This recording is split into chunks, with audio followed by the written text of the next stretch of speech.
वालेकुम जी, आपका होस्ट सैयद अहमद आपके खिदमत हज़र हमारा यूट्यूब और फेसबुक चैनल यह है पाकिस्तान देख रहे हैं। लाखों करोड़ों रुदोसाम हज़रत मोहम्मद मुस्तफ़ा सल्लल्लाहु अलैहि वसल्लम और आले मोहम्मद पर वज़ीर आला गिलगित बल्तिस्तान खालिद खुर्शीद साहब को जाली डिग्री केस के अंदर नाअहल कर दिया गया है। और 9 मई के जब वाक़यात हुए तो उसके बाद GPO जो गिलगित बल्तिस्तान हाउस है इस्लामाबाद, उधर से बहुत सारी गिरफ्तारियाँ हुई।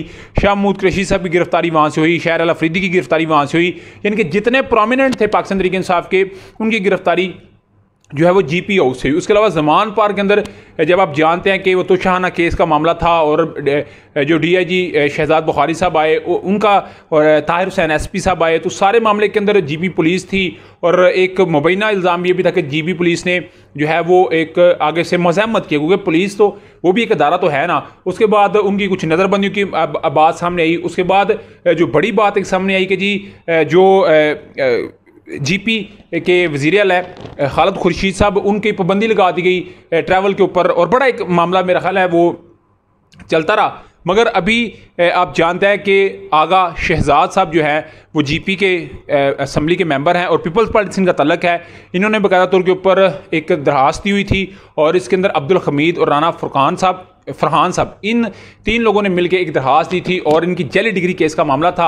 और इस जाली डिग्री केस के अंदर डेफिनेटली समाअत चल रही थी। समाअत के दौरान वकला के बयानात को सुना गया। वकला के बयानात को सुनने के बाद जो गिलगित बल्तिस्तान की चीफ कोर्ट है उसे 3 रुकनी बेंच ने बाकायदा तौर के ऊपर अदम सबूत की वजूहात की बुनियाद पर खालिद खुर्शीद साहब, जिनको जो कि GP के वज़ीर आला भी रह चुके हैं, मैं क्योंकि अभी तो वो नहीं है, और पाकिस्तान तहरीक इंसाफ आप समझ लीजिए हमारी बहुत बड़ी एक स्ट्रेंथ है, उनको आज बाकायदा तौर पे इस वजह से नाअहल कर दिया। पीपल्स पार्टी इस वक्त बड़ा खुशियाँ मना रही है, वो बड़ी खुश है जी कि हमने एक बहुत बड़ी विकेट जो है वो पाकिस्तान तहरीक इंसाफ की गिरा दिया। आपको ये भी साथ साथ बताता चलूँ कि खालिद खुर्शीद साहब के लिए एक तहरीक एतमाद आई थी, जिनको 2 लोगों ने तहरीक एतमाद को पेश किया था और शायद नज़र आ रहा था खालिद खुर्शीद साहब को कि मेरी कुछ नाअहली हो सकती है और मैं नाअहल हो सकता हूँ जाली डिग्री केस के अंदर।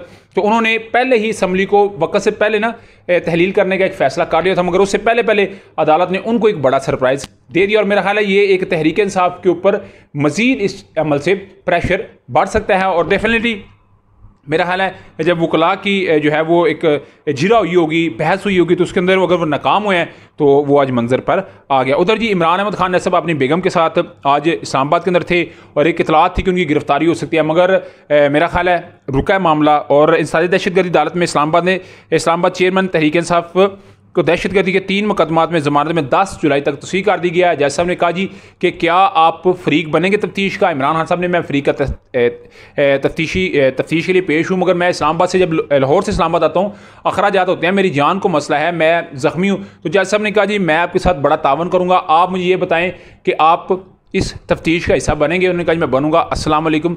10 जुलाई तक उन्होंने इस मामले को जो है वो तस्दीक कर दिया। उधर जी चेयरमैन PTI इमरान खान की 9 मई के वाक़यात से मुतल्लिक़ और दीगर मुकदमात में डिस्ट्रिक्ट एंड सेशन कोर्ट ने दरखास्त ज़मानत में 10 जुलाई तक तस्दीक कर दी।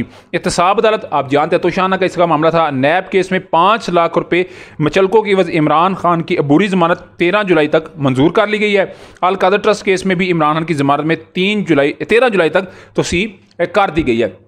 उधर लिया में राजी केस का मामला, उज़मा उनकी बहन, उनके जो बहनोई उनको इमरान खान साहब को तलब कर लिया गया है और डेफिनेटली एंटी करप्शन ने आज निकलने से पहले उनको एक समन उनके घर के बाहर चिस्पा कर दिया। तो डेफिनेटली ये भी एक पाकिस्तान तहरीक इंसाफ के ऊपर जो है वो मज़ीद समझते हैं कि हमें क्रश करने का एक मामला है। उधर जी मुस्लिम नवाज़ ने बाकायदा तौर के ऊपर कमांड दे दिया है। मरीम नवाज़ साहबा को अगले माह से इंतखाबात के लिए जलसों जुलूसों का ऐलान होगा। मरीम नवाज़ साहबा खुद सारे मामले को लीड करेंगी और नवाज शरीफ साहब क्योंकि उनका दुबई स्टे बढ़ चुका हुआ है और वो लंदन में बैठ के कुछ बड़े जो है वो फैसले करेंगे। और निगरान असल मामला है निगरान वज़ीर आज़म का, और मेरा ख्याल है नून लीग इस दफ़ा अपने आप को कामयाब देख रही है कि हम वज़ीर आला के लिए हो जाएंगे। मगर मुझे जो इस वक्त समझ आ रही है कि शहबाज शरीफ साहब के बगैर भी कोई मामला नज़र आता एक वो हिलता नज़र नहीं आ रहा। पीपल्स पार्टी अपनी गेम करती नज़र आ रही है। कमरुज़्ज़मान कारा साहब ने कहा कि हम किसी की लेग पुलिंग नहीं करेंगे, आपस में साथ लेके चलेंगे।